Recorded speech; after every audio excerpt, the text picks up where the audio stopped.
Olá, este é o Radar FIS e eu sou Guilherme Carter. Hoje nós vamos falar com o CIO da Suno Asset. Conto também com a participação de vocês, mande suas dúvidas aqui pelo chat. Tá?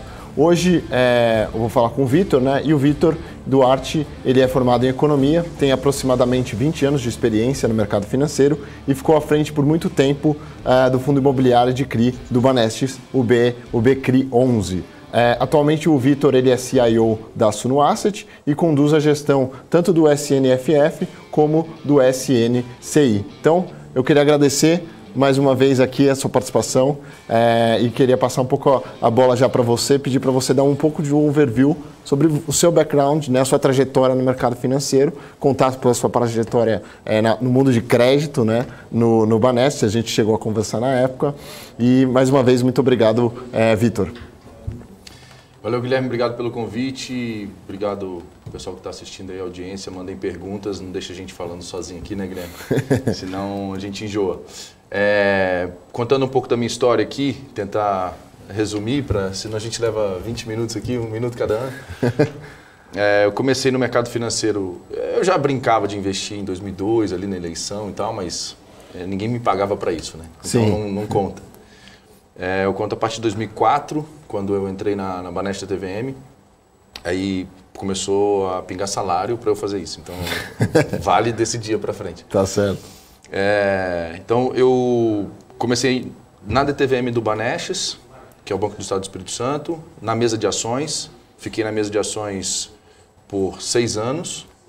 E aí eu queria voar um pouco mais do que a gaiola permitia. Eu saí do Banestes, fui ser sócio de um agente autônomo, chamava Soma Invest, que era proposto da Credit Suisse Hedging Grifo, distribuía outros fundos também e tal. Aí veio a 497 da CVM, mudou o negócio do agente autônomo, pessoa jurídica de cabeça para baixo. A gente foi incorporado por uma empresa, enfim, não pagou, uma história grande, então foi bastante experiência que a gente ganhou ali. Só essa história dá uma outra live, tá? Certo. Aí a gente voltou a ser independente e tal, eu atendi o banco como cliente para operar DI, dólar, essas coisas, eu estava propondo umas operações de proteção. Quando em 2013 o banco estava fazendo uma mudança grande na DTVM e me chamou para voltar e eu assumi lá como diretor-presidente da Banestes DTVM em 2013, em maio de 2013, e fiquei até 2015 fazendo essa mudança, essa troca de foco da empresa, né, que era uma empresa que tinha um home broker, uma mesa, era mais intermediadora e tinha um pouquinho de gestão e administração de fundos. Pouca coisa, né? A maior parte da receita vinha de intermediação. Então essa virada de sair de uma intermediadora e ir para uma gestora, transformar numa gestora, foi de 2013 a 2015. Em 2015, quando a gente realmente virou o foco, veio a 558, a CVM 558, deixou claro algumas regras de administrador e gestor também, separou. E a partir de 2015 eu assumi a gestão dos fundos. Então, passei a ser o gestor dos fundos lá, eram um pouco mais de 10 fundos, tinha 1 bilhão e 800 e poucos milhões de reais. A gente fez o BCRI, né? E fiquei lá de 2015, como gestor, de 2015 a 2020, quando saí a convite do Thiago para montar a Suno Asset, para fazer tudo isso que a gente está fazendo e mais coisas ainda. Então tem um pouco mais de 1 ano que eu saí do BCRI e vim para a Suno para a gente montar a gestora, né? A Suno decidiu montar uma gestora, já emendando aqui um pouco no racional do porquê a Suno decidiu montar uma gestora. A Suno sempre recomendou investimentos, né? Uma casa de research, nasceu em 2017, está fazendo 5 anos.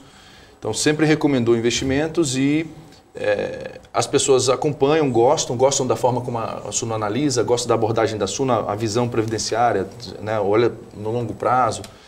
Só que não tinham tempo de acompanhar, sabe? A gente tem um indicador lá que a área de research produz os relatórios, tem X pessoas que assinam, só que nem todo mundo consegue ler e nem todo mundo lê no timing correto. Então a pessoa vai ler 2, 3 semanas depois, a ação já subiu 20%, ou o fundo já subiu 10%. Então a pessoa paga, acompanha, mas não tem mais o que fazer, vamos dizer assim, né? Não dá para ficar acompanhando muito na vírgula. Não é todo mundo que está aqui assistindo agora, por segunda-feira, 7h30 da noite, o cara está aqui atrás de informação, é a minoria, entendeu? Então, parabéns para você que está aqui vendo a gente e tal, mas é a minoria. E aí as pessoas falam, não, Suno, eu já confio no seu trabalho, eu gosto da forma como você aborda, toma conta do meu dinheiro. E uma research não pode tomar conta do dinheiro. Sim. Por isso, a asset. Então, a gestora ela vem com 2 negócios, né? A Wealth Management, que é para quem tem acima de R$1 milhão, e quem não tem acima de R$1 milhão, a gente não ia atender? Não, vamos atender também. Como? Pô, vamos fazer produtos de qualidade, lista em bolsa, e aí a gente dá acesso a todo mundo. Pô, por R$100 a pessoa compra uma cota de um produto que a gente julga ser de qualidade, que a gente vai fazer com preço correto, com qualidade, com foco, não para dar o retorno no mês, mas, poxa, para ser um negócio sustentável a longo prazo. Sim. E por isso a Suno tem uma asset. Né? Certo. Não, eu até, contando um pouco de história, eu estava, na verdade, num evento lá na TG Core em setembro de 2020. Foi quando teve essa movimentação e eu tinha visto, acho que era no Valor, eu não sei, algum de mídia. Só no Valor. E tava o Thiago e o Baroni lá. E o Thiago, não sei se vai lembrar, mas o Baroni com certeza. E eu falei, pô, vocês fizeram um belo negócio, parabéns aí pela aquisição aí, porque tava seu nome lá, etc e tal, com essa nova empreitada com a Asset, mas foi bem interessante. Então, Vitor, eu queria, para dar continuidade aqui, que você comentasse, obviamente você já comentou um pouco da tese, por que né, vocês lançaram uma Asset, mas agora entender um pouco da gestora, né, enfim, a história você já falou, mas do foco dela e os produtos que hoje tem na casa. A gente tem o FOF, né, o fundo de CRI mais recente, se você pudesse comentar só um geral, né, da ideia, e se vocês também pensam em ofertar outros produtos ao mercado mais para frente, ou se por enquanto é isso, né? Eu queria entender um pouco dessa ideia do lado de vocês. O DNA da Suno ele é um DNA de renda variável. Então a gente gosta de comprar ativos de risco, obviamente calculado, né? Ponderado pelo perfil de cada investidor e tal. Então a gente tem na veia assim, muito presente investimento em ações e investimentos em fundos imobiliários. São as duas coisas que mais marcam a gente. Assim. O time da Wealth também olha multimercado, olha, compra. E renda fixa também. Né? Mas ela é muito marcante o investimento em empresas e imóveis. Obviamente via fundos. Né? Sim.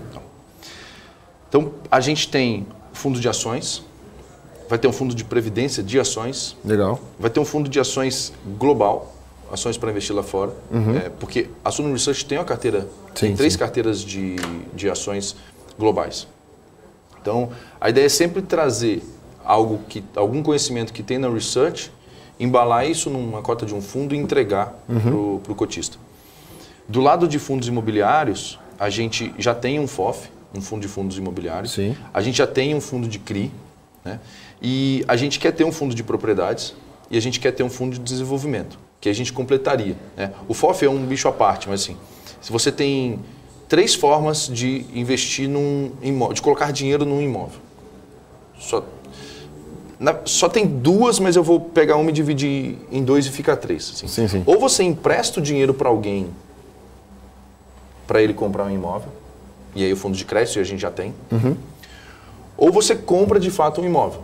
Certo. Ou você entra no debt ou no equity, né? Ou você está num balanço patrimonial, ou você está do lado direito ali do balanço, ou você está na parte de cima, que você é credor, ou você está na parte de baixo, que você é sócio. Só tem essas 2 formas. Na parte de ser dono do imóvel, a gente separa em 2, porque ser dono de um imóvel pronto, a gente é dono desse prédio aqui, esse prédio está pronto, a gente está usando, está aqui o estudo, está tudo pronto, está ativo performado, ele provavelmente tem uma renda de aluguel aqui. Então, isso aqui é uma coisa. Outra coisa é comprar um terreno, construir um prédio. Comprar um prédio, retrofitar, transformar um prédio, desenvolvimento imobiliário. Os riscos são muito diferentes. Sim. Então, essa parte do equity a gente separa em 2. E para deixar o risco de imóveis aqui e o risco de desenvolvimento imobiliário separado. Então, são 3 teses. Crédito, propriedades prontas e propriedades em desenvolvimento. O FOF, ele está aqui. Ele compra fundos de desenvolvimento pouca coisa, compra fundos de CRI e compra fundos de galpões, prédios, shoppings. Então, o FOF ele compra todas as teses, né? Então, Sim. essa é a nossa cabeça para família de fundos imobiliários, é essa, ter um FOF que já tem, um FII CRI que já tem, um de propriedades e um de desenvolvimento. Tá certo, legal. Antes da gente, hoje a gente vai falar um pouco mais do fundo de CRI, que ele é o mais recente, o fundo imobiliário de CRI. Eu queria antes só ter uma pergunta que as pessoas mandaram, que é em relação a, recentemente a XP anunciou que fez uma compra de uma fatia, acho que minoritária, né, da Suno, e o pessoal queria saber se muda alguma coisa, se você poderia comentar alguma coisa a respeito disso. Posso comentar, porque a gente não tem problema nenhum, isso foi um negócio que a XP fez. A XP investiu na gente, né? Então, a XP não comprou a Suno, a XP investiu na Suno, ela comprou uma participação minoritária. Essa participação, ela vai nos ajudar em governança, então a gente está crescendo o nosso conselho, a governança muda para melhor ali, não ao nível de uma companhia aberta, mas a gente já olhando nessa direção, né, de como uma companhia aberta é administrada, os controles na Suno já são bastante evoluídos. Eu fiquei impressionado quando eu entrei na Suno. A gente ainda é uma startup, mas a gente tem controles, tem acompanhamento, tem rotinas de uma empresa grande. Sim. É startup, mas é muito organizada. A gente tem um monte de gente da Falcone, então sim. PDCA, indicador para tudo quanto é lado, não atingir o indicador, estratifica para ver Pareto ali onde que está o problema, entende a causa e plano de ação em cima. Então, e reunião GROT, gerenciamento de rotina semanal. Então, é uma startup com cara de Ambev, assim, sabe? Então, isso faz com que o nível seja bastante elevado das pessoas, o time muito bom. Então, a gente vai, a nível de conselho e tal, a gente vai, acho que melhorar. Mas a XP ela não vem para mudar a Suno, ela vem para acelerar os nossos planos. Então, esses planos que eu te falei que a gente tem, são planos que a gente tem desde o início da Asset. Sim. A gente está colocando um fundo de cada vez, fazendo uma coisa que a XP vai conseguir acelerar esse processo junto com a gente. Sim. Né? E na mesma direção que a gente já remava, na mesma direção que a gente já andava. Então, não muda, não pivota, não tem nenhuma alteração ali. A gente vai continuar do mesmo jeito, buscando produtos competitivos, alinhamento com o cliente, porque quem nos paga é o cliente. Então, e quem controla a empresa o Thiago Reis é o majoritário com os partners. Então, somos quase 20 sócios e o controle é nosso. O XP é um investidor relevante, importante, vai ser um grande parceiro, já está sendo, mas não muda o plano, sabe? Ele acelera na mesma direção que a gente já vinha.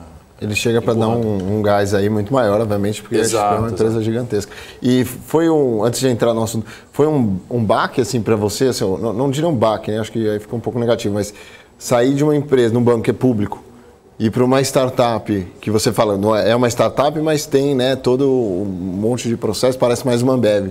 Foi uma mudança radical culturalmente? Como é que foi isso? Minha cabeça de empreendedor, assim, eu com 5 anos queria vender picolé, com 14 anos queria ter um canil, e na faculdade vi um produto aqui, comprava aqui, vendia ali, comprava dólar, passe escolar, comercializava tudo. Entendi. Então eu sempre tive uma cabeça empreendedora. Quando eu entrei no Banestes, eu fiz concurso público, então tive que fazer uma prova e tal. O banco abriu um concurso, eu falei, poxa, tem uma DTVM, tem uma mesa de operações aqui. Eu fiz o concurso e entrei, passei e fui trabalhar na DTVM. Sim. Passei bem colocado, consegui escolher o local de trabalho. Eu nunca fiz o concurso Banco do Brasil, da Caixa, nunca fiz nenhum outro concurso. Então, assim, eu não era um funcionário que queria tranquilidade e fez um concurso pela estabilidade. Eu queria trabalhar numa DTVM numa mesa de operações, ou numa mesa de operações. O que tinha em Vitória, Banco do Estado do Espírito Santo. Tinha o Bandes também, que é o Banco de Desenvolvimento. É tipo o BNDES, mini BNDES. Vai. Sim. Então, eu fiz a prova também, esses dois. Porque tinha tesouraria. Não tinha DTV, mas tinha tesouraria. Foi o concurso na mesma época. Então eu não estava lá assim, estou aqui para me aposentar. Eu estava lá porque era uma mesa de operações, era uma DTVM, e eu falei, cara, eu quero trabalhar aqui. E em 2010 eu saí, eu pedi demissão. Eu fui empreender, eu fui ser sócio de agente autônomo. Pô, deu muito certo no início, depois deu errado, depois começou a dar certo de novo. Então, quando eu voltei para o Banesp em 2013, eu fui dirigir um negócio. Assim, eu era o presidente da DTVM, estava dirigindo uma instituição financeira com 28 anos de idade. Sim. Eu lembro na época que veio o convite, eu não perguntei nem o salário. Estou dentro. Você não sabia nem que eu ia ser o salário. Fui descobrir o dia que eu na conta, nem perguntei. E aí, eu estava lá empreendendo. Assim, eu peguei uma empresa com um time... Era um time legal, um time bom. A gente conseguiu crescer bastante coisa. E a gente lançou um fundo, o BCRI, fizemos fundo de capital protegido na época, que antes não, era o instrumento que tinha para investir em coisas diferentes com proteção, porque o cliente lá era ainda é um pouco mais conservador. Então estava construindo coisas, estava empreendendo, né, um intraempreendedor, estava empreendendo dentro de uma empresa. E de vez em quando eu lembrava que o controle era estatal, sabe? Mas eu não ficava, era uma empresa, cara, não fica lembrando disso todo dia, sabe? E quando eu vim para a Suno, assim, a gente está aqui para fazer coisa. É mais acelerado o ritmo, sem dúvida tem diferença, sabe? Mas não foi um baque, sabe? Não foi um choque. Um choque, sabe? Talvez eu estava com a expectativa já bem calibrada, sabe? De saber que o ritmo é outro, do time todo, né? Porque meu ritmo é o mesmo, sabe? Meu ritmo é o mesmo. Mas o resto do time tem um ritmo diferente. Quando você está numa empresa de capital misto, aí você, sei lá, uma Petrobras, um Banco do Brasil, estou falando empresas... Banesp é pequenininho, mas sim, é uma empresa de capital misto listada em bolsa também. Então, em menor porte, mas é tipo o Banco do Brasil, tipo Petrobras, que tem, guardadas as proporções, né? Tem acionista privado, então você precisa entregar resultado, não é, carimbar só as coisas e esperar o tempo passar, sabe? É uma empresa, cara. Compete com bancos privados e assim, tem o seu dinamismo. Né? Sim. E eu lembro que a gente conversou e, lógico, você é lá natural do Espírito Santo e lá o Banesp tem um papel gigantesco. Os gaúchos é como o Banrisul. Banrisul, exato. O Rio Grande do Sul é um estado que tem um PIB, nem sei 10% do PIB do Brasil, nem sei quanto, desculpa os gaúchos, não sei quantos por cento do PIB, né? Mas o Espírito Santo tem 2% do PIB. Vamos supor que o Rio Grande do Sul tenha 10%, tá? Só para fazer uma conta aqui. Então, é 5 vezes maior. Então, é natural que o Banrisul seja 5 vezes maior que o Banesp, né? Sim. Nessa proporção, sabe? Não tem... Exato. Mas ele tem lá, que vocês tinham falado, acho que era 1/4 das contas correntes. Ele tem cara, uma presença em depósito, não sei o número agora, né? Mas sim, em depósitos bancários, depósito à vista, prazo, poupança, a cada R$100 depositado em instituição financeira no Espírito Santo, 33 é no Banesp. Depois 25 no Banco do Brasil, depois 20 alto ali na Caixa. 20 alto sim, abaixo de 25, né? 23, 24 na Caixa. Então o Banesp tinha um terço dos depósitos totais, o que é muito, né? O marketing é muito grande. Quem está aqui em São Paulo não faz a menor ideia da relevância do banco. Lá ele é muito relevante. Agora, da fronteira para fora, realmente não tem. A gente teve há muito tempo o Banesp e tal, e acho que o pessoal mais da velha guarda acho que guarda um pouco quem isso. lembra de Banesp, que acabou em 2001, quando o Santander comprou, acho que foi 2001, sei lá. Não é que acabou, né? Mudou a bandeira. Mudou a bandeira. É como se fosse o Banesp aqui. Isso. Na década de 90, 80, enfim, lá para trás. Bom, voltando agora, a gente entrando um pouco no SNCI, eu queria que você contasse um pouco da tese do fundo e qual que são as estratégias também do fundo. E se você pudesse fazer um paralelo assim, porque a gente vê também muitas, vou dar um exemplo do pessoal lá do Fator, que saiu para Iridium e eles pegaram o regulamento. Obviamente, algumas coisas fizeram diferente. Eu queria que você fizesse um paralelo. O que você pensou quando foi tocar esse fundo, abrir um regulamento? O que você pensou em fazer diferente, que te prendia atrás ou não? Enfim, então contar um pouco do fundo, as estratégias e o que você recebeu de lição, né, com o BCRI, que você pode mudar agora para o SNCI. Legal. Toda vez que a gente vai fazer um regulamento, a turma lá da Suno já me conhece. Eu pego a legislação e coloco no regulamento. eu brinco assim, ó, não mexe a mão na minha caixa de ferramenta, não tira a ferramenta daqui. Ah, você vai usar, fazer isso, fazer aquilo, não sei, deixa aí, sabe? Não mexe na minha caixa de ferramenta, deixa a caixa de ferramenta aqui. Então, o regulamento do SNCI, ele pode tudo que a legislação permite. Bom, sim. Lá no Banesp tinha que ter ativo garantia real, não sei o quê, e às vezes a gente ficava gastando horas discutindo se aquele ativo, se cota de SPE é garantia real ou não. Se fiança bancária, por exemplo, a gente tem, no SNCI tem também, no fundo do Banesp tem, um CRI que tem aval do Bradesco. Poxa, aval, carta fiança, desculpa. Pô, a carta fiança do Bradesco é ativo real ou não? Pô, bem melhor até. Melhor, né? Então, pô, vamos fazer o seguinte, vamos analisar o crédito e não vamos ficar preso em vírgulas e detalhes. Cara, o crédito é bom, ele para de pé, a gente vai colocar no fundo. Ele não é bom, ele não vai para o fundo. Não é porque o regulamento permite. A gente não é escravo do regulamento. Sim. O investidor está dando dinheiro para a gente investir no que a gente acha melhor. Sim. Ponto, é isso que a gente vai fazer. Então, a gente não colocou algumas amarras.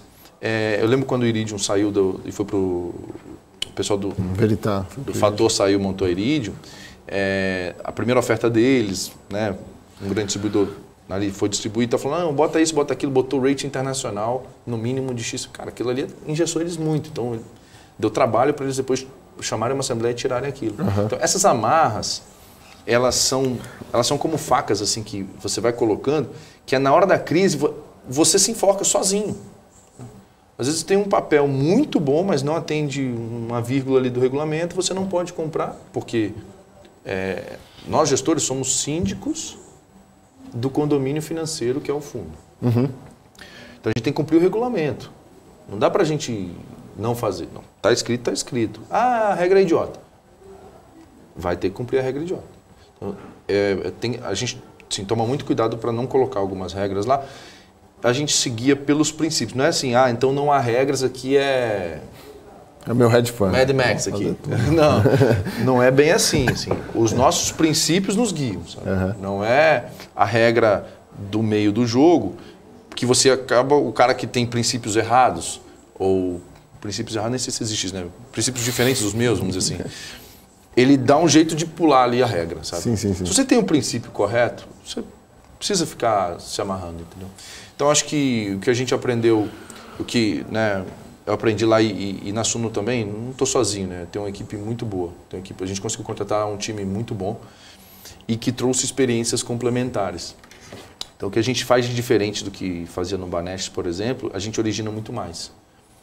Lá no Banesp a gente participava da originação assim, olhando de perto. Agora, pegar e fazer, pegar e originar mesmo, a gente não tinha conseguido fazer até o final, né? Você começa a originar uma operação, ela cai, está mais errado do que certo. E na Suno o time está bem mais focado na originação. Então, já puxando esse gancho, como é que funciona lá essa originação? Você tem um time comercial, proativo, como é que funciona? A gente, pelo histórico, né, assim, a gente tem o WhatsApp. Então, assim, muita gente manda operações para a gente, muitos originadores, muitos estruturadores de operações acham lá um empreendedor, não sei aonde. Hoje o cara me ligou, mostrou um em Sorocaba, vou falar só a cidade para não abrir muito aqui, mas um em Sorocaba e o outro em João Pessoa, na Paraíba. Em João Pessoa é um pouco mais complexo, acho que a gente não vai nem seguir, não sei. Mas o de Sorocaba parece bom. Então o cara veio e falou, aí a gente sente o cheiro assim, vê se, acho que esse aqui dá para levar. Aí entra, aí a gente fala com o empreendedor, vê a matrícula do imóvel lá no cartório da cidade, está tudo certo, está realmente seu pedido, se tem um problema ambiental na área, no bairro e tal. Aí a gente entra bem dentro da operação para estruturar, colocar ela de pé. Entendeu? Então, originação em si, de ter time na rua a gente não tem.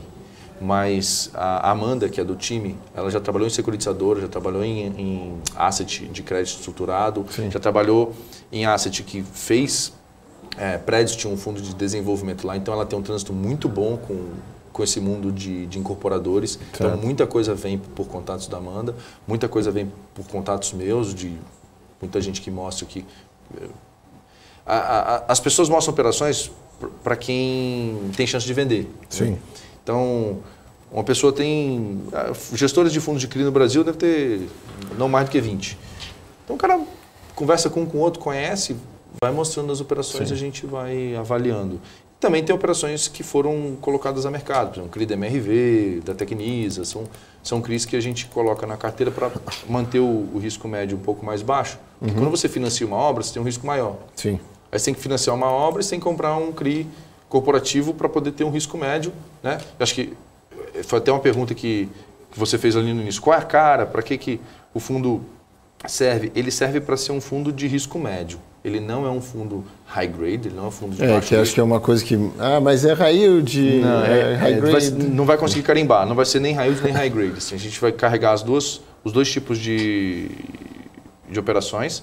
A gente tem também umas operações que são middle risk.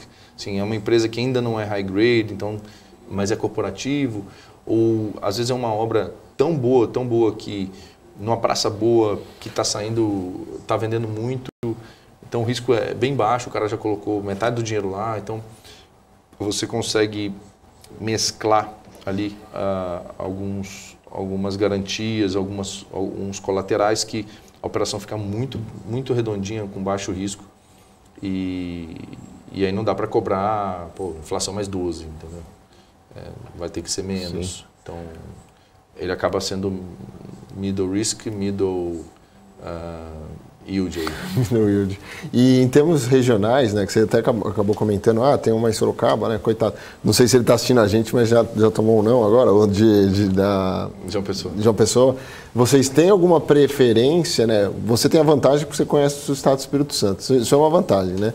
Você deve conhecer mais incorporadores lá, etc e tal. Mas tem uma preferência para o fundo ou é caso a caso mesmo? A gente é agnóstico, é caso a caso. A gente não tem preferência. Óbvio que a gente tem preferência por praças que tenham mais liquidez. Por exemplo, Sorocaba é interior, mas é uma grande cidade. Tem PIB per capita. Entendeu? As pessoas vão ter dinheiro lá para comprar um apartamento. Não adianta você fazer sei lá, Vargem Bonita, Minas Gerais, 1.200 habitantes. Difícil. Lá no pé da Serra da Canastra, lugar lindo.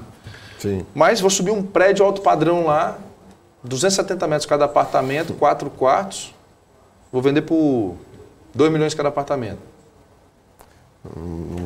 Não vai rolar. Então, a gente não tem preconceito, pode ser qualquer lugar do Brasil, mas precisa que o empreendimento seja compatível com a praça. O projeto não pode estar errado. Uhum.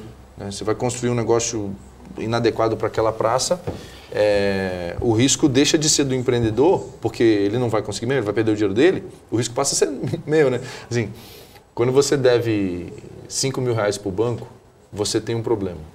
Uhum. Quando você deve 5 bi para um banco, o banco tem um problema. O banco tem um problema. Entendeu? Então, quando a gente financia um projeto muito grande, um faraônico, numa praça, o problema deixa de ser do empreendedor, porque ele perdeu o dinheiro, acabou. Passa a ser meu. Sim. Como é que ele vai me pagar? Como é que eu vou receber isso? Vou vender para quem? Então, não tem preconceito, não tem viés, mas a taxa de juros vai ponderar o risco de cada projeto e, cara, crédito, assim, a maioria não. A maioria das operações que chega, a gente nega. Sim. A maioria, porque não encaixa, não vem, não está azeitado. Aí você fala assim, olha, para esse risco aqui eu preciso da taxa tal, o cara não quer pagar e tal. Então, a maioria não. É melhor não.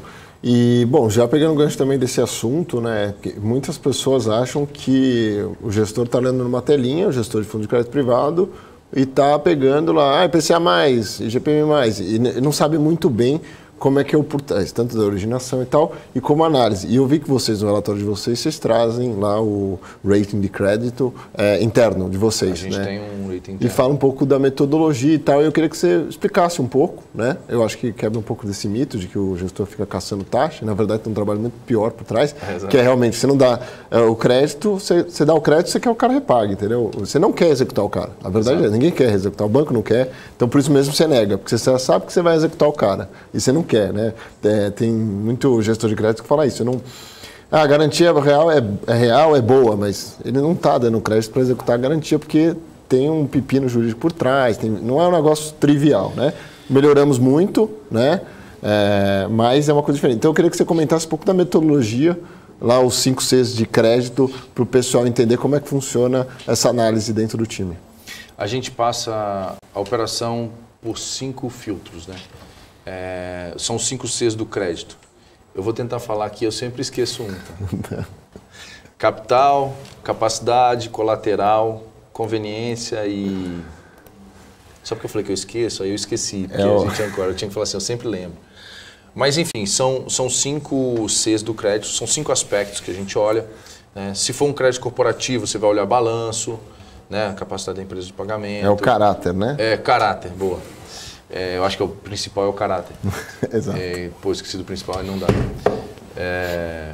Se for uma empresa, se for uma operação, por exemplo, de loteamento, você tem que olhar a saúde da carteira, né? Qual o índice de inadimplência, qual o LTV, quer dizer, qual que é o valor da dívida em relação ao valor da garantia. Então, tem uma série de coisas que a gente tem que olhar dependendo do perfil do crédito. Se ele é contratual, se ele é corporativo, se ele é pulverizado. Contratual, por exemplo, um build to suit. Por exemplo, vou construir um prédio, eu vou construir uma fábrica da Ambev. Ela vai me pagar, isso aqui eu vou construir um supermercado para o açaí, né, ou para o Pão de Açúcar, sei lá. Então, cada um desses perfis, eles têm os pesos maiores ou menores nesses 5 Cs, e dali sai uma nota. Sai uma nota de 0 a 5. 5 é top, muito boa. 0 esquece, horrorosa. E dentro dessa escala, a gente sai dali uma nota, e a gente usa essa nota no comitê, porque essa nota é importante para tirar vieses, né? Porque assim, o Guilherme, vai construir a Carter Construções e Empreendimentos, tal, vai construir um negócio, meu amigo, tal. Então eu fico enviesado. Na hora que você coloca no modelo, ele cospe a nota. Ele não quer saber se é seu amigo, se, entendeu? Ele cospe a nota. Impessoal. Impessoal. Então, nós, os humanos, temos muitos vieses, então a gente tem que buscar mecanismos que limitem esses vieses. É impossível zerar, mas que minimamente te coloque em condições objetivas de decidir se aquele crédito faz sentido ou não, naquele preço ou não. Então, sim, a gente usa bastante esse modelo. Esse modelo nos ajuda muito. Eu acho que até, assim, para a proposta que vocês têm, eu comecei minha carreira como analista de crédito e a gente fazia muita análise de crédito no middle market, né? Então, muitas vezes, o balanço não dizia muita coisa, né?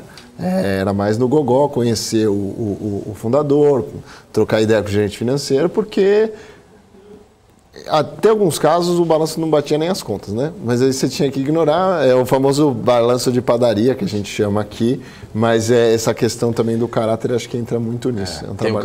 Tem uns macetes, né? Assim, você vai ver o balanço, o estoque está desse tamanho, então o valor do estoque está gigante, né? Aí você vai lá, você tem que visitar a empresa, né? Visita a empresa e o estoque faz eco, né? Você fala, estoque. Ele tá vazio, né? Exato. O estoque, e o cara tá falando que no estoque tem um valor absurdo. Você não sabe se é aquele ar que tá valendo ali, né? Sei lá, outra coisa, sei lá, supermercado pedir dinheiro para capital de giro. Não existe supermercado pedir dinheiro para capital de giro. O supermercado vende à vista. Hoje em dia que tem muito cartão, 28 dias de prazo e tal. E o supermercado compra muito a prazo, exceto os tipo Ambev, não dá moleza. É mais curto o prazo e tal, mas um ou outro grande fornecedor também é mais curto, mas de maneira geral, né, isso tem mudado, mas de maneira geral, esse macete é antigo, então vou puxar antigamente. O supermercado comprava com 90 dias e vendia à vista. Então, ele é um negócio que ele tem uma necessidade de investimento em giro negativo. Sim. Ele tem dinheiro antes, ele vai pagar o cara depois. Tanto que muitos supermercados, não sei se vocês conhecem aí, donos do supermercado, montaram factory para descontar o título dele mesmo. Ele comprava a prazo e tinha factory que descontava o título dele mesmo. O risco era ele com ele mesmo. Sim. Então, se o supermercado pedir dinheiro para capital de giro, pode saber que está errado, tem alguma coisa errada. Ele precisa de dinheiro para fazer uma expansão, ele precisa de dinheiro para trocar todo o maquinário, para fazer uma reforma, para botar um piso novo. E aí é um dinheiro de médio e longo prazo. Eu vou fazer um supermercado novo. Aí ele precisa de crédito. Mas não é o crédito de capital de giro. Sim. É crédito para longo prazo. Não, preciso só de um giro, porque tá errado, tem alguma coisa, sai fora. Então, esses macetes de crédito, de estoque, a gente podia falar aqui 2 horas disso. Sim, sim, sim. É importante para quem analisa crédito. Exato. Pegar, assim, o próprio cara que origina, ele que faz a cobrança, ele que diz quanto que tem de estoque. Pô, tá furado ali, você não vai ver nunca. O cara que faz as 3 pontas, então... Essas coisas a gente vai aprendendo com o tempo. Exato. E assim, é um trabalho árduo porque você tem que visitar, você tem que ver. Às vezes, muitas vezes, eu já vi, né? Enfim, já vivenciei até operações com garantias que foram dadas, mas ninguém visitou. E a garantia, no fim, era CT de time lá. Enfim. Então, assim, tem várias coisinhas que realmente dá um trabalho grande. E até emendando essa pergunta, porque dado que vocês se propõem a isso, hoje, com o time e pipeline, qual que seria a capacidade, né, o capacity do fundo, que você diria? Hoje a gente está com um time de 4 pessoas, específico para a CNCI, e a gente tem que expandir, está expandindo. Né? A gente começou com... Não, eu comecei a assistir lá, antes do fundo começar já tinha a Amanda, aí a gente já trouxe mais uma pessoa, depois mais outra, quer dizer, e o time vai crescendo de acordo com o número de operações que a gente vai colocando para dentro. A gente tem um desenvolvimento interno de um sistema para poder melhorar o monitoramento dos créditos, mas isso não vai ficar pronto agora. Então, enquanto isso, braço, vai trazendo gente. Depois, em algum momento, a gente quer conseguir ganhar escala de monitoramento desse negócio, mas enquanto não tem escala, é gente, sabe? Tem que trazer gente para olhar, para acompanhar as operações, porque não dá.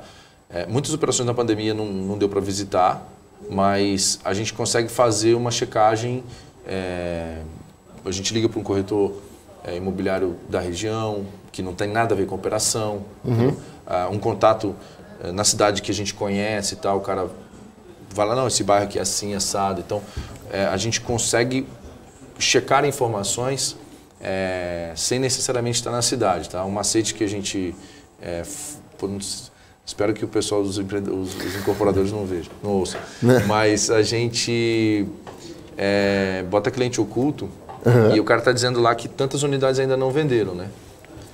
E aí a gente pega e liga. E fala, queriam olhar uma unidade e tal, sei lá, no 10º andar só tem uma, né? Eu queria no 10º andar e tal, o cara fala assim, não tem, tá vendido. E aí na tabela dele ainda não tá vendido. Então assim, o cara vendeu, pegou o recebível, desviou e pra gente ele disse que não vendeu. Então, uma das formas de checando se o estoque de não vendidos tá compatível é isso, você dá umas incertas assim, então... Tem que dar uma de ninja ali. Cara, dá trabalho. E aí você falou assim, aí as pessoas acham, não, tem que botar mais CDI, tem que botar mais IPCA. Cara, às vezes a operação é boa, o laço dela, o ativo dela é IPCA, você não tem como fazer em CDI, senão você vai descasar o ativo do passivo, vai ficar ruim. Né? Quando é o corporativo, dá para fazer em CDI. Ou quando tem muita margem, dá para fazer em CDI, dá para escolher o indexador. Mas não dá para ficar trocando indexador toda hora. Eu gostaria de ter 33% de CDI, 33% de IPCA e 33% de IGPM, por exemplo. Mas não dá. Assim, o nosso fundo tem 80% de IPCA. Mas o target é esse. Target é o sonho, vai. Faz aqui na planilha aqui. Mas só que... Não, é o que... Só que não tem como. Assim, se um contrato no aeroporto de Viracopos, isso é exemplo não, isso é de verdade. Ele está alugado, um galpão, tem contratos com empresas de primeiríssima linha, o contrato é registrado de GPM. O CRI é em GPM. Ponto. Mas o GPM é volátil, não sei o quê. Cara, se eu colocar outro índice aqui, eu vou descasar. Sim, vai descasar. Eu vou descasar. Então, aquele risco é um risco de GPM. Então, compra aquele risco de GPM. Ele está na carteira de GPM, chama CRI Exatas. Está lá. Então, o que a gente faz é proteção, né, contra o GPM negativo. Então, a gente consegue, na negociação, falar, cara, se o GPM der negativo, você não vai reajustar para baixo. Não vai repassar, tá? A atualização monetária vai ser 0. Sim. Fora isso, é o que dá para fazer, né? Mas também, tem assim, como fazer muita mágica. A não ser que já tenha um lastro com o GPM, ninguém hoje, assim, né? Ninguém em sã consciência topam o IGPM ali, né? Qualquer contrato comercial também. Porque o IGPM assustou, né? Mas fica muito na 37%, né? É muito volátil, assim. O IGPM tem 60% do IPA, que é o índice de preço atacado. Eu acho que o IGPM não tem uma conexão com a demanda por imóveis. Na verdade, não tem conexão nenhuma. Mas ele historicamente é usado em contratos imobiliários porque o IGPM é calculado pela Fundação Getúlio Vargas e não pelo IBGE. Sim. E as pessoas mais antigas têm muito medo de que o governo diga qual é a inflação. Eles preferem que uma empresa que não é governo, uma empresa assim, uma entidade, né, que não seja governo, calcule o índice de inflação. Então o IGPM ele é usado para contratos imobiliários porque quem calcula é a Fundação Getúlio Vargas e não o IBGE. Mas só que se você olhar a composição dele, não faz muito sentido. Assim, o que o IGPM diz sobre o aumento ou diminuição da demanda por espaços numa cidade? Sim. Eu acho que o IPCA diz mais. Né? Concordo. Principalmente aluguel residencial. A capacidade assim, das pessoas de consumirem mais ou consumirem menos. Quanto de produto elas estão consumindo mais, o preço está subindo. Sim. Então, o IGPM ele descolou um pouquinho principalmente ano passado, né, que a oferta por novos espaços era menor, Sim. pessoas devolvendo áreas e o aluguel sendo registrado em 37%. Bom, tirando espaços onde a gente viu aqui, né, Faria Lima, que realmente tinha uma demanda muito grande, o resto, esse IGPM não existia. Né? Tá lá, mas e aí? Então eu vou sair, né? Eu vou procurar outro canto que aqui tem espaço. Exato. Mas em relação à capacity mesmo do fundo, em termos de... Hoje vocês têm ali 160 milhões, né, quase 170 de patrimônio. Qual que seria hoje uma capacidade ou um target que vocês miram aí no médio, curto prazo? Cara, a gente olha muito no longo prazo e no longo prazo esse é um fundo de alguns bilhões. Alguns bilhões. Ele é um fundo de alguns bilhões. Mas assim como o BCRI, esse fundo não vai se multiplicar. Então a gente vai estar com 160, se vai crescer mais 50% da base, mais 40% da base, mais 30%, mais 20%. Então, quanto mais ele crescer, menos novas cotas a gente precisa, proporcionalmente, emitir. Então a gente não quer esse negócio de dobrar o fundo, triplicar o fundo. Esquece, porque primeiro que você exige muito do seu cotista, que ele coloque muito mais dinheiro do que ele tem. O cara tem 10 mil reais. Você chama 3 mil, beleza, coloca 3 mil. Agora tem 10 mil, você chama 30 mil. Ele não vai acompanhar, cara. Ele não tem o dinheiro. Sim. Ele não tem o dinheiro. Então, o que vai acontecer? Outros caras vão comprar e não o seu cotista. E sua carteira, nesse meu exemplo de 10 chama 30, então você vai ter 40. Os 30 é caixa e 10 é a sua carteira. Então, todo o trabalho que você fez foi reduzido a 25% do fundo. Sim. Você tem que fazer tudo de novo. Então, você deforma a carteira. Então, a gente gosta de crescer com parcimônia. Só ver o que o BCRI fez na vida. Assim, 40%, 30%, 25% de novas cotas, 20% de novas cotas. Essa é a filosofia. Tá? Isso funciona muito bem. Os fundos que dobraram, sem citar nomes aqui, mas dobrou e depois dobrou de novo, né? Aí, ficou um tempão sem alocar, ficou quase um ano sem alocar, e o pessoal reclama. Porque, cara, é muito dinheiro para você alocar. Então, se você for fazendo aos poucos, se você, por exemplo, emitir 20% de novas cotas, cada crise não pode ter mais de 10% do fundo. Então, em 2 operações de 10% você matou a oferta. Você pode fazer outra de 20%. Sim. E em 2 operações você mata a oferta e vai embora. Agora, se você faz o dobro, você ficou com 50, vamos pôr 100 milhões aqui, 50 milhões antigos e 50 novos. Você tem que fazer 5 operações de 10 milhões. E não 2. Sim. Então demora mais, a operação cai. Cara, assim, você começa a estruturar uma operação, chega lá na frente, dá errado, tem alguma coisa que é um impeditivo, e aí não vai para frente. Aí, cara, todo o trabalho foi jogado fora. Ninguém vê isso. Ninguém vê isso. Isso não está na distribuição de código, não está no... Se a gente colocar no relatório gerencial, ninguém vai ler. Então, assim, o cara não quer saber também. Certo. Se você estava na praia, se você estava originando uma operação que deu errado. Ele quer saber do dinheiro dele alocado e rendendo bem. Entendeu? Certo. Temos um ouvinte que disse que o Luiz Roncone, comprei SNCI hoje. Então, você tem um novo... Opa, camisa aqui. tens um novo cotista aí. Então, em relação a essas emissões, né? Obviamente, eu acho que você dobrar, acho que ele dobrou e dobrou a meta depois. Atingiu a meta e dobrou e a gente viu no que deu, né? Que realmente demorou muito para alocar. Mas em relação às emissões novas, o cotista deve aguardar assim, algo razoável, não dobrando fundo e que vai fazendo um crescimento, né? Até você podia contar um pouco dessa... Vocês fizeram uma oferta restrita, foi chamada de capital. Então, a gente fez essa dinâmica. A Suno conversa com o varejo, nosso público é o varejo. Então, a gente faz produto para o varejo. Uhum. Só que a gente tinha feito o FOF e aí, no período de alocação, a gente acho que pagou 12 centavos, depois 20 e poucos centavos, depois 40 centavos, depois chegou na casa dos 60 centavos e nunca mais baixou, 60, 70. Mas as pessoas acham que você pega 250 milhões de reais, faz assim, coloca o dinheiro na... Cara, você com 25 mil reais no home broker, você faz a festa. Com 250 milhões, você não consegue comprar. Não compra, não adianta. Tem fundo que negocia 300 mil no dia, 500 mil no dia, 1 milhão no dia. Cara, é muito difícil. Senão você vai jogar o preço dos fundos para cima, vai comprar mal, vai comprar errado. Então demora. Então o que a gente falou? Vamos fazer um fundo de CRI para não colocar... E aí minha experiência no BCRI também, quando a gente fez o BCRI lá em 2015, a cota caiu, porque a gente tinha, na época, o BCRI nasceu com 50 milhões. Uhum.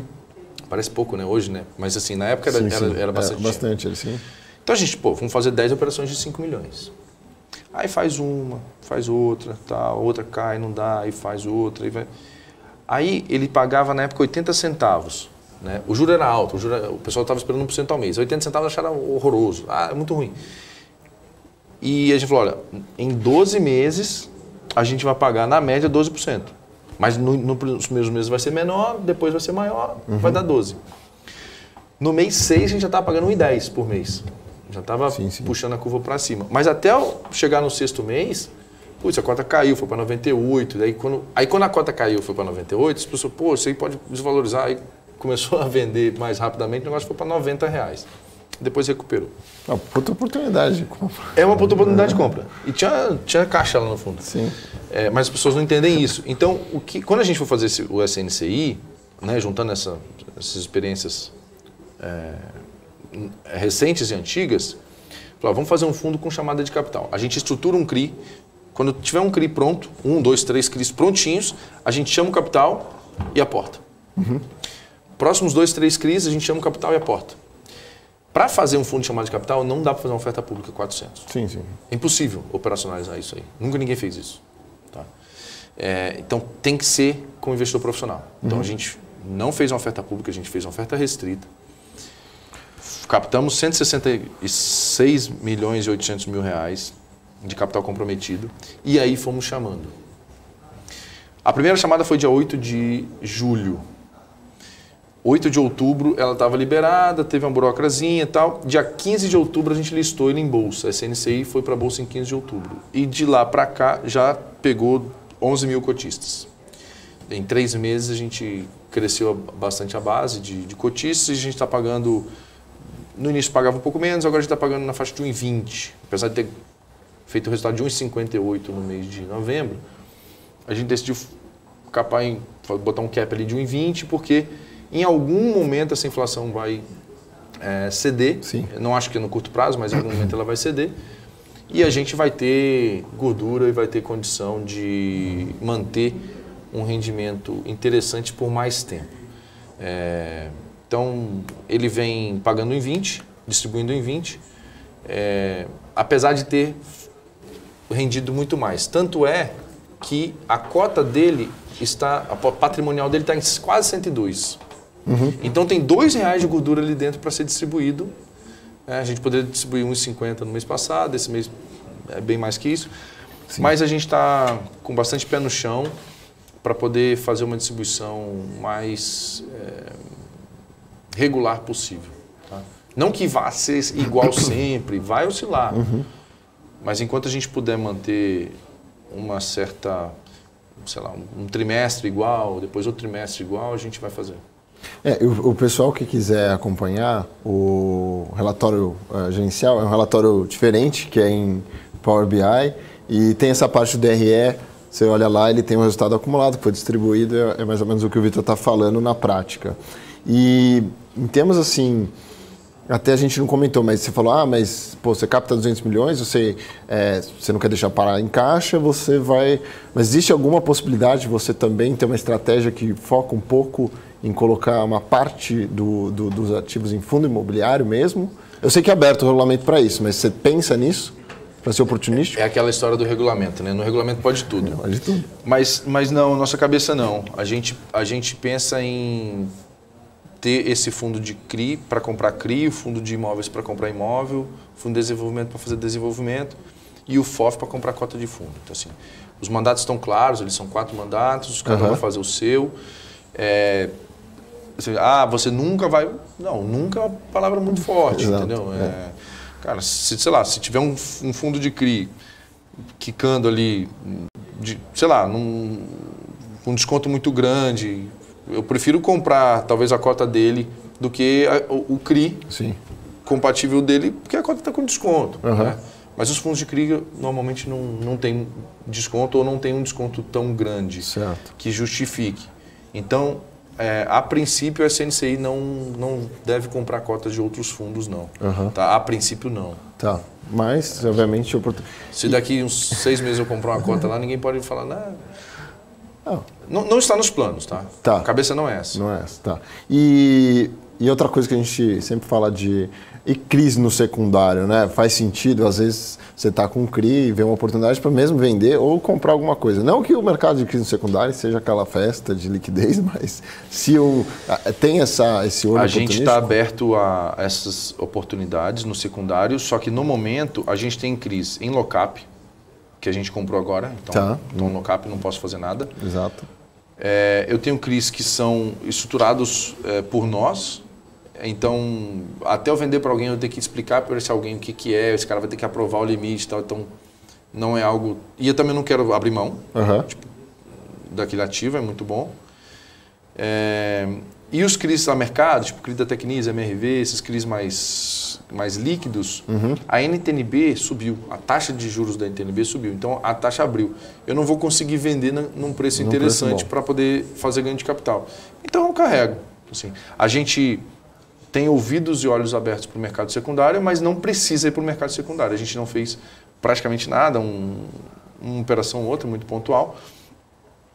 Então a gente não precisa do giro do secundário para manter a rentabilidade do fundo. O carrego é muito bom. Se o secundário apresentar alguma oportunidade, a gente faz. Mas não é algo que a gente tenha que fazer. Certo. Bom, mas falando nisso, como você tem essa estratégia, então você marca mercado, os CRIs ali. Os CRIs, eles são... essa decisão de marcar a curva, mercado, o método é do administrador. Sim. Né? E o administrador do nosso fundo, ele marca o CRI. O CRI que é em CDI, é CDI, ponto. O CRI que é IPCA, ele pega o dia que a gente comprou o CRI por IPCA mais 10. Tá? Um exemplo aqui. E a NTNB do dia era IPCA mais 4. Sim, sim. Então, o CRI ele tem 6% de spread de crédito. Ele paga 10, enquanto a NTNB pagava 4. O dia que a NTNB sai de 4 para 6, ele marca o CRI de 10 para 12. Sim. Né? Isso faz com que esse CRI esteja marcado a um valor menor do que o par, do que a curva. Né? Com desconto, com deságio de 2% ao ano. Vamos supor que o CRI tenha prazo de 3 anos, ele vai ser descontado em 6%. Então, 10 milhões vai estar descontado lá 600 mil reais. 9 milhões e 400 mil reais lá contabilizado. Então, o nosso valor patrimonial é 101,9 já com todas as marcações e todos os impactos nos CRIs. Tá? Então, a gente realmente tem bastante gordura.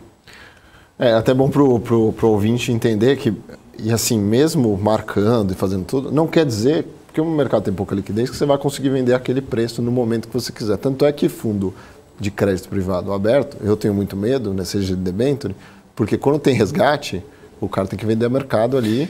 E a vantagem do fundo de CRI, FII de CRI, é que ele é um fundo fechado. Então, é verdade. Mas justamente por conta dessa condição, os fundos de crédito abertos, eles não compram ativos ilíquidos. Ou eles não deveriam comprar ativos ilíquidos. Eu vou falar do que eu já fiz, né? Então, assim, eu não comprava ativos ilíquidos Lá no Banespa tinha um fundo, ainda tem, o fundo está lá. O fundo tinha 3 bi, Banespa Liquidez, ele tinha 3 bi de patrimônio. A gente tinha 1 bi de crédito. Sim. E na crise tomamos 1 bi de resgate. Então de 3 bi veio para 2 de patrimônio. Pagou todo mundo. É D0, o fundo D0, tal, pagou todo mundo, não tem problema nenhum. Só que a parcela do crédito cresceu, né? Relativamente, né? Porque o fundo caiu muito, a gente vendeu bastante coisa. Então tinha debênture da Natura, da Suzano, letra financeira do Safra, do Bradesco, letra financeira da Caixa, vários ativos líquidos que são tradeados, que têm preço. Sim. Tem preço no secundário e as debêntures normalmente têm um preço na Ambima. Coisas muito diferentes a gente não comprava porque a gente tinha um fundo com necessidade de liquidez. Se a gente comprasse coisas muito ilíquidas, a gente ia diminuir o capacete do fundo.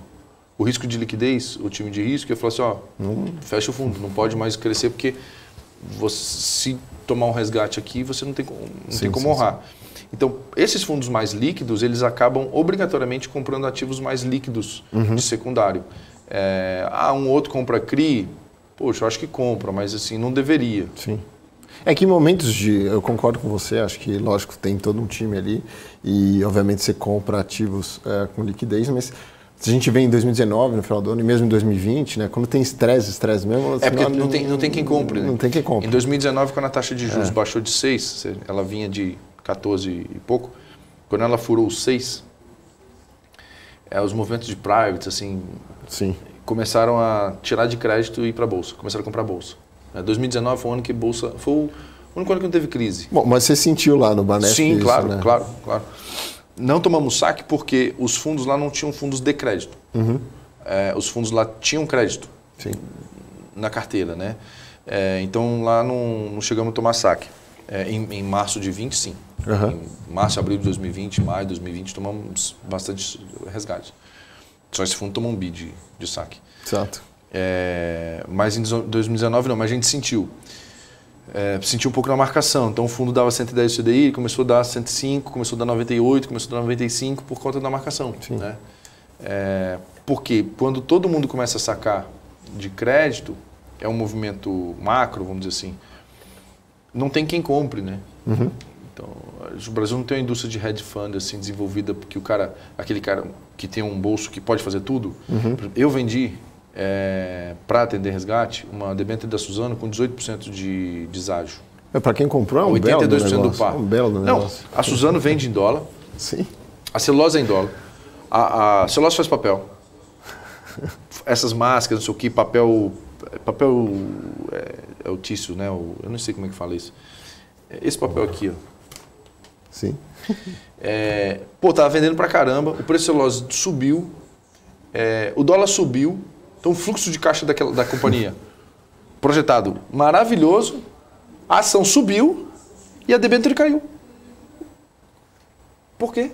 Porque o bolso de debênture é um bolso muito específico, as pessoas sacavam nos fundos de renda fixa, de crédito, todo mundo tinha que sacar e não tem para quem vender. Exato. Você sabe quem estava comprando as debêntures? Fundo de ações. Sim. Alguns fundos de ações estavam comprando debêntures. Porque o cara falou, não, a debênture da Suzano estava pagando o CDI mais... Putz, não vou lembrar agora, mas... o cara comprando a 82 do par, ele ganhava esses 18, 82 entendeu? do par, exato. Era CDI mais alguma coisa em cima da base 100, mas em cima daqui dava mais e o dinheiro volta. Então, realmente, quando tem um movimento de venda generalizada de ativos de crédito líquidos... Você sofre muito mais. Você sofre muito mais. Não que isso é lógico, a gente aqui no ambiente de fundos imobiliários, como a gente tem essa característica, né, que ele negocia como uma ação, o cotista não é que ele não tem esse problema, né? Sempre, quando ele estressa, ele sente na cota, mas o fundo não tem que realmente liquidar para pagar. Aquele cara que fica, ele se beneficia. Exatamente. Quando o fundo vende um ativo e realiza uma perda e paga um resgate, o cara que fica, na hora da volta, ele não volta, porque aquele ativo não está ali mais para voltar. No fundo imobiliário, quando a cota cai, se você não fizer nada, o gestor do fundo também não vai fazer nada. E são alguns cotistas vendendo. Sim. Você pode manter.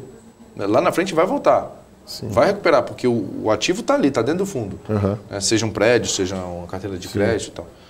Então, os fundos imobiliários eles têm essa vantagem adicional. E o gestor não tem a tristeza de vender a 82 do par usando ali uma debênture e pagando, né? Exato. Mas, bom, Vitor, a gente acho que conversou muito fácil até aqui. Eu queria te dar uma última tarefa aí, que seria também a percepção um pouco da Suno, né? Sobre qual que é a opinião de vocês, percepção do mercado, como vai ser esse ano de 2022, que a gente acabou de começar. A gente já teve estresse na curva. E também para 2023. Então, perspectivas assim... Eu sei, bom, você é economista, mas eu acho que você nunca realmente trabalhou como economista, mas eu estou te dando essa tarefa também, você tem acho que a visão da Suno. Queria que você desse um overview para o pessoal. O negócio da Suno é comprar bons ativos a preços adequados e gerar retorno adequado ao risco no longo prazo. Então, quando a gente vê movimentos de volatilidade, a gente tem a oportunidade de comprar ativos em situações boas, né? Então, isso não nos assusta. Quando uma empresa, Petrobras, sei lá, Banco do Brasil, Alibaba, que seja, está descontada, ela está aumentando a margem de segurança. Assim, o valor justo da empresa é esse, da firma é esse. Então, se a ação cai, a margem de segurança está aumentando, né? Então, eu sei que para o varejo, para o investidor iniciante, é difícil ver isso e se apavora e vende e realiza prejuízo e tal. Mas para quem está bastante consciente da estratégia de investimentos, não se espanta muito com a volatilidade. Ano de eleição é ano de volatilidade, mas nos últimos anos de eleição, a Bolsa subiu. Ela não subiu em linha reta, nunca sobe em linha reta. Ela sacode, ela vai sacudir. Sei lá, dólar bater 7 em algum momento aí. Então. Mas a gente não tem nenhuma tática específica para o ano de eleição. Então a gente tem uma carteira com beta equilibrado. Se cair muito, a gente aumenta o beta da carteira. A gente compra ativos que caíram mais, vende ativos que caíram menos. Sim. Faz um giro da carteira para aproveitar a volta, né? Para aproveitar ativos que estão mais descontados. Então, 2022, assim como a cada 4 anos, é eleição, tem ruídos, candidatos mais à frente nas pesquisas, fazem um discurso um pouco mais populista, e aí a Faria Lima fica com mais medo, a taxa de juros sobe, o dólar sobe, a bolsa cai, isso é natural. Para 2023, as perspectivas são muito boas, assim. Apesar de, você pode pegar um economista um pouco mais pessimista, assim, não, porque o fiscal vai estar... Tá, eu sei que o fiscal vai ser um problema, mas o mercado não se comporta com o fiscal daquele ano, né? A gente estava conversando, o Bruno Funchal, que era secretário do Tesouro Nacional, ele não é capixaba, ele é carioca, mas ele, longos anos no Espírito Santo, estava falando que a arrecadação foi recorde, não sei o quê, foi mó... Tipo assim, recorde de... A questão fiscal maravilhosa, né? Mas ninguém está olhando hoje. Todo mundo está olhando para frente. Sim. Está olhando agora, né? Então, 2023 é o primeiro ano de um governo ou novo ou o primeiro ano de um segundo mandato. Normalmente, o primeiro ano do segundo mandato ele é o melhor ano para fazer reformas, porque não tem preocupação com a reeleição, né? Então, é o ano de fazer as reformas necessárias. Basta lembrar que a Dilma colocou o Joaquim Levy para ser o ministro da Fazenda no primeiro ano do mandato dela, do segundo mandato dela. Isso. Então, o Guido Mantega veio de Lula, atravessou a Dilma e para o segundo mandato dela foi o Levy, para fazer o dever de casa, a parte difícil. Não conseguiu, tá? Não foi para frente, todo mundo conhece a história. Sim. Mas é o primeiro, assim, é o melhor momento de fazer. Então, se o Bolsonaro se reeleger, 2023, cara, é o ano para fazer o que não conseguiu fazer no primeiro mandato. Se ele não se reeleger, o outro presidente entra com um capital político muito forte. Então, ele consegue colocar em prática principalmente no primeiro ano, capital político também ainda muito elevado, muitos dos projetos, né, que vão ser concluídos mais à frente. Então, 2023, a gente vê com um otimismo, sabe? 22 vai sacudir e 23, otimismo. Então, assim, e não adianta a pessoa falar assim, então vou vender tudo, vou me enterrar no buraco, vou botar na poupança. Vou botar, e vou esperar 23 chegar. Não adianta, porque 2018, da facada para frente, a bolsa só subiu, 19 só subiu. Então, se esperar ficar tranquilo para comprar, vai comprar caro. Sim. Tem que comprar ao som dos canhões. Exato. E vender ao som dos violinos. Então, não adianta tentar fugir do risco agora e entrar depois, que vai deixar dinheiro na mesa. Vai vender mal agora e vai comprar errado depois.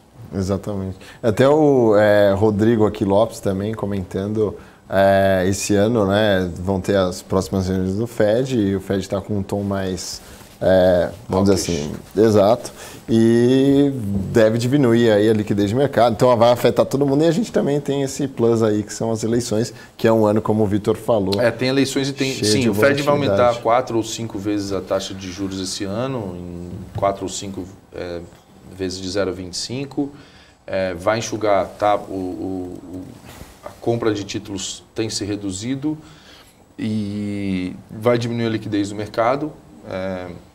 As bolsas lá fora já sentiram, alguns ativos alternativos já sentiram mais, Bitcoin caiu 50%. A gente não investe em Bitcoin lá na Suno, a gente não tem nada de Bitcoin lá. Mas é um indicador, né? Assim, Bitcoin bateu 60 mil dólares, quer dizer, liquidez está exagerada, a pessoa está comprando qualquer coisa, compra uma figurinha por 6 milhões de dólares. Então, tá caindo pra caramba agora. Dinheiro sobrando, as pessoas fazem besteira, né? Compra Bitcoin, por exemplo. Sim.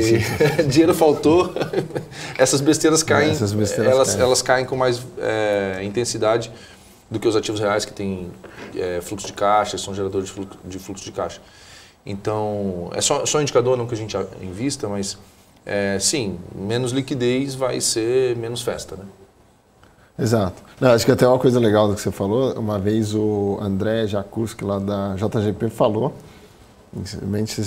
esse negócio de liquidez no mercado, né, enfim, os QEs intermináveis no mundo desenvolvido, né, tanto na Europa como nos Estados Unidos, que ele pegava o índice Russell meu e via que 30% ali, na verdade, não deveria nem existir, porque a empresa não era lucrativa, simplesmente porque as pessoas tinham que colocar dinheiro em algum lugar.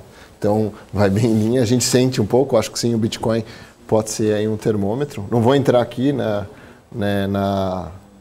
polêmica do Bitcoin, né? Mas, enfim, bom, eu gostaria de agradecer a sua participação, Vitor. Eu queria que você deixasse agora para o pessoal algumas considerações finais aí. Boa. Vai ser aqui na 18? 4 para 18 aqui, né? Pode ir.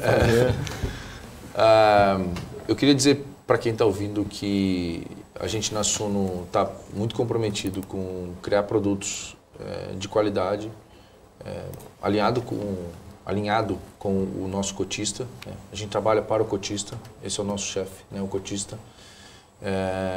Toda a filosofia de investimento da Research a gente importa e aplica na Asset. Então, tem Chinese Wall, tem os processos separados, mas é uma única filosofia, os princípios são os mesmos, é isso que nos une, porque se a gente fosse para ser totalmente diferente, botava outro nome, né?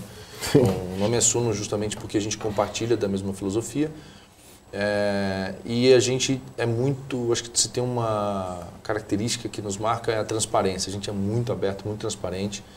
Inclusive, eu queria deixar aqui meu Instagram, @VitorLopesDuarte, o Instagram da Asset, @SunoAsset. A gente é bastante transparente, está sempre respondendo perguntas, está sempre postando conteúdo. Então, a gente bota realmente a cara para bater. Então, a gente tem que pensar 3 vezes antes de fazer uma operação duvidosa, porque a gente tem mais exposição, né? Vamos fazer uma metáfora que tem Big Brother, né, rolando. Eu não sei se tem muitos anos que eu não assisto, então eu não sei se ainda tem. Antigamente tinha uma casa de vidro que era num shopping, assim, que as pessoas iam para lá antes de ir para casa, de verdade, né? Eu falo que todo gestor está no Big Brother, porque tem relatório gerencial, tá participando aqui de uma live e tal. Todo mundo tem um nível de exposição elevado, não dá para fazer cagada, porque o pessoal vota no paredão, entendeu? Vota e tal, chama a assembleia, troca gestor e tudo mais. Mas eu acho que dos gestores todos, acho que a gente é o gestor que está na casa de vidro, sabe? Que que o pessoal do shopping está vendo o tempo todo ali. E não tem essa de câmera tá ali, câmera tá cá, sabe? A gente tem uma exposição maior, então isso implica numa necessidade de alinhamento maior, um nível de exigência, uma régua para medir a gente, eu acho que acaba ficando maior. E isso é bom, porque a gente acaba esforçando para entregar um conteúdo, no caso o conteúdo do fundo, né, a cota do fundo, a gestão do fundo, cada vez melhor. Então, a minha palavra final é: acompanhe a gente, siga a gente, interaja, pergunte, não vá dormir com dúvida. Tá certo. Obrigado. Bom, eu vou ficando por aqui. Obrigado pela sua participação, Vitor. Esse foi o Radar FIS. Obrigado pela audiência e até a próxima, pessoal.